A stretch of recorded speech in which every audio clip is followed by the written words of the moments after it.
살아계신 하나님 아버지, 감사와 찬송과 영광을 올려드립니다. 오늘도 복된 한날 허락하시고 생명 주시고 건강 주시고 아버지의 집에 주님의 몸된 교회에 이 은혜의 보좌 앞으로 나와 하나님의 말씀을 듣게 하시니 감사와 찬송과 영광을 올려드립니다. 아버지 하나님, 오늘 하루 새날 주셨으니 오늘 주시는 말씀을 가지고 그 말씀에 순종하며 사는 하나님의 백성들, 천국 백성들 되어지도록 주여 은혜 주시고 함께해 주옵소서. 예수 그리스도 이름으로 축복하며 기도 올려옵나이다. 아멘. 10월 26일 목요일 새벽예배 본문의 말씀은 출애굽기 25장 1절로 22절까지 말씀이 되겠습니다. 출애굽기 25장 1절로 22절까지 말씀을 통해서 목요일에 주시는 하나님의 은혜를 함께 나누도록 하겠습니다. 자, 25장에서는 성막에 대한 그 이야기가 나옵니다. 성막을 하나님께서 지으라고 하셔요. 그리고 언약궤, 증거궤, 법궤라고 하는 그거를 만들라고 하셔요. 그러니까 언약궤라고도 불리고 증거궤라고도 불리고 법궤라고도 불려요. 뭐 각각의 그 미닝이 다 있지만 하여튼 하나예요. 똑같은 거예요. 이제 그 안에 만나를 담은 항아리, 그리고 모세 그 지팡이, 그리고 십계명 두 돌판을 담아서 그 안에서 보관하게끔 하고, 그것이 하나님의 임재를 상징하는 그러한 역할을 했습니다. 자, 그래서 이제 오늘 25장 22절까지 말씀에서는 성막을 지을 예물을 하나님께 가져오라 라는 말씀, 그리고 그 성막을 어떻게 건립할 것인지를 하나님이 일일이 다 가르쳐 주세요. 설계도를 어떻게 하라고.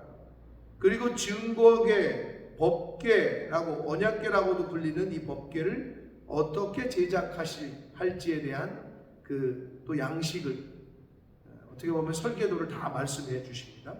그리고 법궤의 뚜껑, 이 법궤가 이렇게 만들어지면 뚜껑이 있어야 되잖아요. 그 뚜껑 격에 해당하는 속죄소, 죄송합니다. 법궤의 뚜껑을 속죄소라고 부르거든요. 그 속죄소를 어떻게 제작할 것인지 그걸 또 일일이 알려주셔요. 그거까지의 말씀이 이제 22절까지의 말씀인데 한 절씩 보시면서 함께 은혜를 나누도록 하겠습니다. 1절입니다. 여호와께서 모세에게 말씀하여 이르시되 이스라엘 자손에게 명령하여 내게 예물을 가져오라. 예물을 가져오라고 명령을 하라고 하십니다. 그러시면서 기쁜 마음으로 내는 자가 내게 바치는 모든 것을 너희는 받을지니라 라고 말씀합니다. 자, 여기서 우리가 좀 생각해 볼 것은 예물을 가져오라고 하셨는데 모두 받아라 하지 않으시고 기쁜 마음으로 내는 자가 내는 모든 것.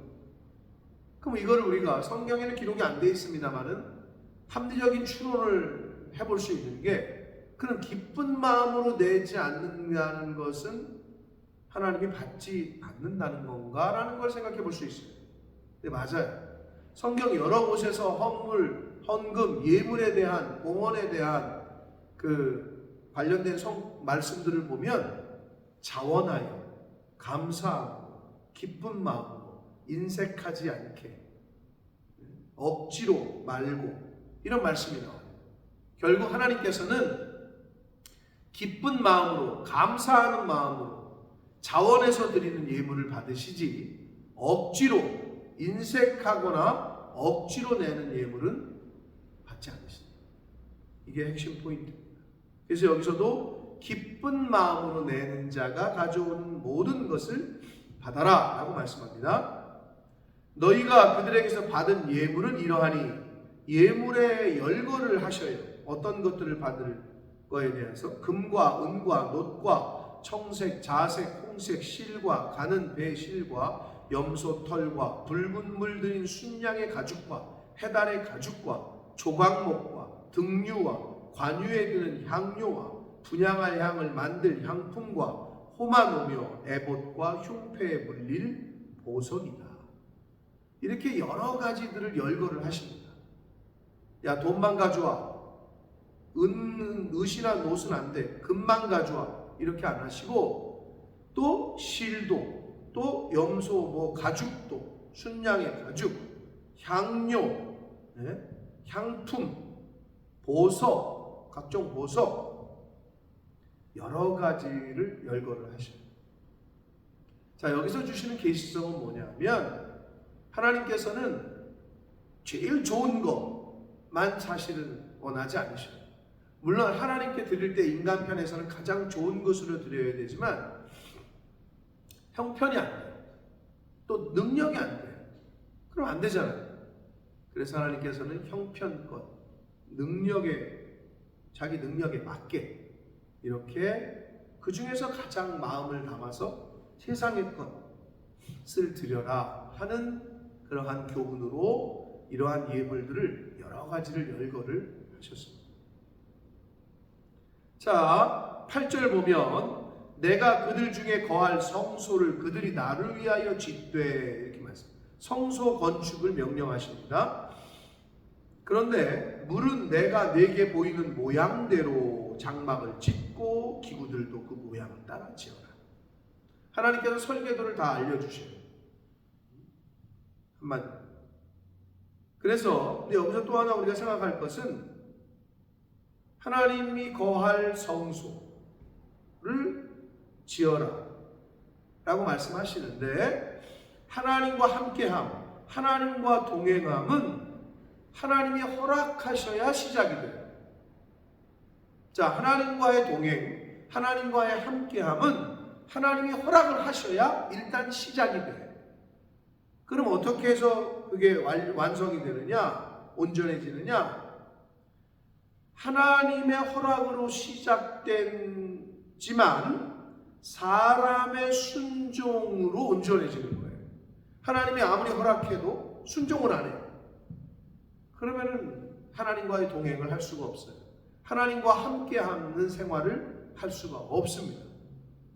첫째는 하나님의 은혜를 주셔야 돼요. 즉 허락하셔야 돼요. 그리고 그 은혜에, 그 부르심에, 그 초청에 순종할 때 진정한 하나님과의 동행, 하나님과의 함께함이 시작됩니다. 자, 그리고 또 하나, 내가 내게 보이는 모양대로 지어라. 네 마음대로 하지 말고 내가 말하는 대로 하라는 거예요. 여기서 어떤 계시성, 어떤 교훈이 있느냐? 여러분, 신앙생활은 내 마음대로 하는 게 아니에요. 믿음 생활은, 교회 생활은 내 마음대로 하는 게 아니에요. 성경은 내 마음은 버리래. 자기를 부인하래. 여기서도 내가 내게 보이는 대로 지라는 거예요. 사랑하는 성도 여러분, 신앙생활은, 믿음 생활은, 교회 생활은 하나님의 방법대로 하는 것이다. 내 뜻대로 하는 게 아니다. 이게 가장 중요한 기준이고 기본이고 원칙, 제1원칙입니다. 내 뜻대로 하는 게 아니다. 자, 그런 교훈을 주셨고 10절부터 22절까지에서는 이제 법궤를 어떻게 만들지, 속죄소, 법궤의 뚜껑인 속죄소는 어떻게 만들지에 대해서 말씀을 하시는데, 자, 10절 봅니다. 그들은 조각목으로 궤를 짜되 길이는 2규빗 반, 너비는 1규빗 반, 높이는 1규빗 반이 되게 하고, 이거는 여기는 가로 세로는 몇 센치, 여기는 얼만큼, 이걸 다 알려주시는 거예요. 너는 순금으로 그것을 싸되 그 안팎으로 싸고 위쪽 가장자리로 돌아가며 금태를 두르고 금고리 넷을 부어 만들고 그 네 발에 달되 이쪽에 2고리 저쪽에 2고리를 달며 조각목으로 채를 만들어 금으로 싸고 그 채를 궤 양쪽 고리에 끼워서 궤를 매게 하며 채를 궤의 고리에 꿰n 대로 두고 빼내지 말지며 내가 내게 줄 증거판을 궤 속에 두라 라고 말씀을 하시는데, 여러분 이게 뭐 좀 확 이렇게 이미지가 안 떠오르시잖아요. 그래서 제가 새벽 성도들에게는 카톡으로 증거궤 여러분이 찾아보셔도 되는데, 사진을 잘 정리된 이렇게 표시해 놓은 그 모양 이거대로 그림을 그린 디자인한 그 증거궤, 언약, 법궤, 언약궤, 법궤 이거를 사진으로 보내드릴 테니까 한번 보시면서 그걸 보시면 더 이해가 빠를 겁니다. 자, 근데 여기서 중요한 건 전부 순금, 금으로 칠하든지 금으로 만들든지, 금은 변하지 않는 걸 뜻합니다. 영원함을 뜻합니다. 사랑하는 성도 여러분, 하나님은 영원하신 분이에요. 근데 우리는 그렇지 못해요. 그렇기 때문에 영원하신 하나님, 변하지 않는 신앙, 변하지 않는 진정한 마음을 담아서 하나님을 섬겨야 되고, 그렇게 하나님을 예배해야 돼요. 그거를 보여주시기 위해서 변하지 않는 이 순금으로 하라라는 말씀이 계속 나와요. 자, 법궤의 제작 양식을 이렇게 말씀해 주셨고, 자, 이제 17절부터는 법궤의 뚜껑인 속죄소. 이 속죄소는 시은좌, 은혜를 베푸는 자리라고도 말하거든요. 은혜의 자리 또는 자비의 자리를 뜻하는데, 순금으로 속죄소를 만들 때 한마디로 뚜껑 생각하시면 돼요. 이렇게 법궤의 뚜껑, 길이는 2규빗반, 너비는 1규빗반이 되게 하고, 금으로 그룹 둘을 속죄소 두 끝에 쳐서 만들되, 한 그룹은 이 끝에 또 한 그룹은 저 끝에, 곧 속죄소 두 끝에 속죄소와 한 덩이로 연결할지며, 그룹들은 그 날개를 높이 펴서 그 날개로 속죄소를 덮으며 그 얼굴을 서로 대하여 속죄소를 향하게 하고, 속죄소를 궤 위에 얹고 내가 내게 줄 증거판을 궤 속에 넣으라 라고 말씀합니다. 자, 이렇게 법궤의 뚜껑인 속죄소 또는 시은좌, 은혜의 보좌 이렇게도 불리거든요. 그거를 어떻게 만들지 제작 양식을 가르쳐 주셨습니다. 그리고 22절이 중요해요. 거기서 내가 너와 만나고, 우리 그 교회에서 사용하는 큐티책 그 제목이 타이틀이 그건데, 거기서 내가 너와 만나고 그랬어요. 거기가 어디예요? 시은좌, 언약궤가 있는 곳, 하나님의 임재를 상징하는 법궤, 속죄소, 그 자리, 성소, 거기는 바로 하나님의 임재를 상징하는, 오늘날로 말하면 교회예요. 거기서 내가 너와 만나겠다는 거예요. 속죄소 위, 곧 증거궤 위에 있는 두 그룹 사이에서 내가, 하나님께서 이스라엘 자손을 위하여 내게 명령한 모든 일을 내게 알려주겠다, 이르리라 라는 말씀입니다. 사랑하는 성도 여러분, 오늘날에는 교회를 통해서 하나님의 말씀이 선포됩니다. 주의 종들을 통해서 교회에서 하나님의 말씀이 선포되고 성경이 가르쳐지고 하는 곳이 교회. 여기서 하나님을 만날 수 있습니다. 왜? 이곳이 바로 하나님의 집이고 주님께서 머리로 계신 교회이기 때문에 그렇습니다. 주님이 머리로 계신 몸이야, 몸, 교회가. 그리고 이 법궤는 어떤 또 상징성이 있느냐? 법궤는 곧 예수 그리스도를 상징합니다. 오실 메시아. 법궤가 있는 곳, 하나님의 임재를 상징하는 곳, 하나님의 임재야. 하나님이에요. 이 언약궤가, 이 증거궤가, 이 법궤가. 이걸 통해서만 하나님을 만날 수 있어요. 예수 그리스도를 통해서만 하나님을 만날 수 있어요.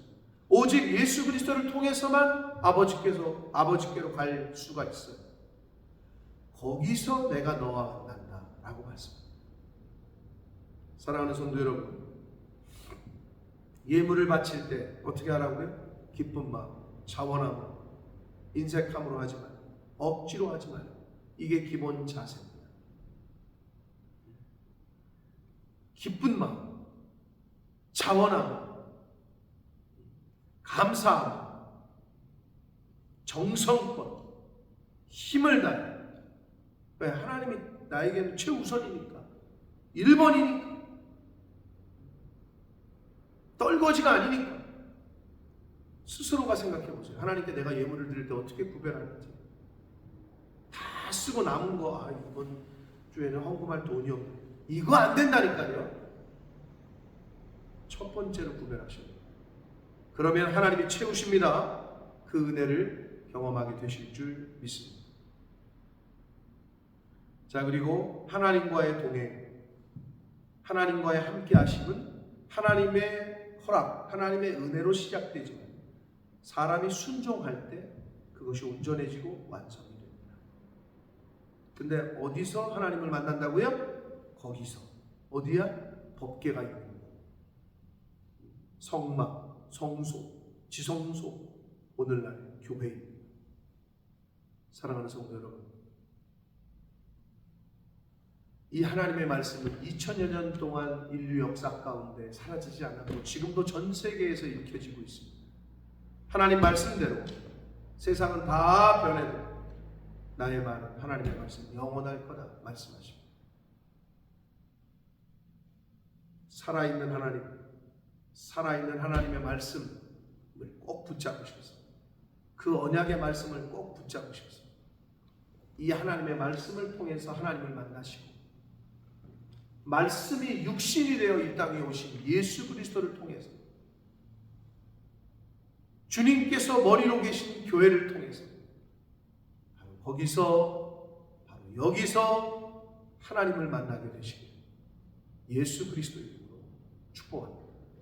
기도하겠습니다. 살아계신 하나님 아버지, 감사와 찬송과 영광을 올려드립니다. 하나님께서 은혜 주시고 불러주셔서 이 자리에 왔습니다. 하나님께서 은혜 주셔서 저희가 예수를 그리스도로 믿고 하나님의 자녀가 됐습니다. 하나님이 아무리 부르시셔도, 하나님이 아무리 초청해도 우리가 믿음으로 순종하고 반응하지 않으면 하나님과 동행할 수 없습니다. 아버지께로 갈 수가 없음을 이 시간에 고백합니다. 아버지, 믿음으로 순종하게 하여 주옵소서. 하나님 앞에 나올 때에 드릴 예물을 기쁜 마음으로, 자원함으로, 감사함으로 드릴 수 있는 저희들이 되게 해 주옵소서. 아버지, 거기서 내가 너와 만나겠다.